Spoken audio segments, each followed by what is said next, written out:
اعوذ باللہ من الشیطان الرجیم بسم اللہ الرحمن الرحیم۔ حضرت عمر بن خطاب خلافت سنبھالنے کے بعد بیت المال میں آئے تو لوگوں سے پوچھا کہ حضرت ابو بکر کیا کیا کرتے تھے، تو لوگوں نے بتایا کہ وہ نماز سے فارغ ہو کر کھانے کا تھوڑا سا سامان لے کر ایک طرف کو نکل جایا کرتے تھے۔ آپ نے پوچھا کہ کہاں جاتے تھے؟ لوگوں نے بتایا کہ یہ نہیں پتہ، بس اس طرف کو نکل جاتے تھے۔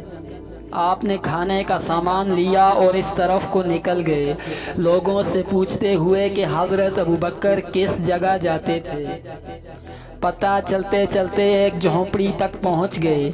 وہاں جا کر دیکھا کہ ایک بوڑھا آدمی دونوں آنکھوں سے اندھا ہے اور اس کے منہ پر پھالکے بنے ہوئے ہیں۔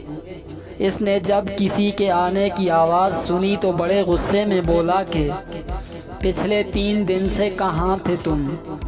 آپ خاموش رہے اور اس کو کھانا کھلانا شروع کیا تو اس نے غصے سے کہا کہ کیا بات ہے، ایک تو 3 دن بعد آئے ہو اور کھانا کھلانے کا طریقہ بھی بھول گئے ہو۔ آپ نے جب یہ سنا تو رونے لگے اور اسے بتایا کہ میں عمر ہوں اور وہ جو آپ کو کھانا کھلانے آتے تھے وہ مسلمانوں کے خلیفہ ابو بکر تھے اور وہ وفات پا چکے ہیں۔ جب اس بوڑھے نے یہ بات سنی تو کھڑا ہو گیا اور کہا کہ اے عمر، مجھے کلمہ پڑھا کر مسلمان کر دیں۔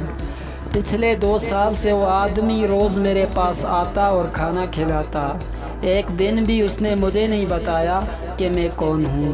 وما علینا الا البلاغ المبین۔